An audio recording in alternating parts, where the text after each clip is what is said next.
Bdejt nara n-numru ta' affarijiet li fil-veru sens tal-kelma kienu qed iqażżuni.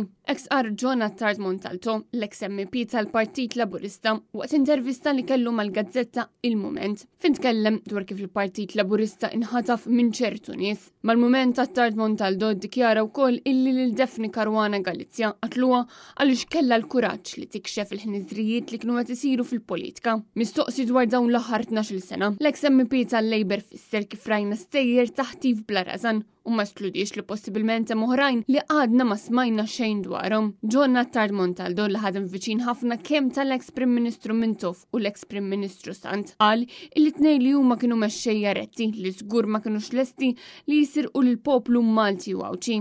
Attard Montalto kompla jgħid li kif din is-sitwazzjoni ta' ħemel ta' korruzzjoni, tixħim u skandli spiċċajna b'istituzzjonijiet li letteralment ma jaħdmux u ma jiffunzjonawx, jew għax ma jridux jew għax miżmuma milli jaħdmu, jew għax anqas għandhom nies biżejjed biex iservu fihom. L-ex MP Laburista qal ukoll li l-poplu Malti u Awċi ma jixraqlux li jkun trattat b'dan il-mod fejn l-investigazzjonijiet isiru skont minint u dan kollu ta' teddida għad-demokrazija u għas-serħan tal Fit-tmiem l-intervista tiegħu mal-ġurnal Il-Mument, John Attard Montalto tkellem ukoll dwar il-Partit Nazzjonalista u dwar Bernard Grech fejn iddiskriva lil kap tal-Partit Nazzjonalista bħala raġel sew li wiegħed li juża l-politika biex iwettaq ħidma importanti.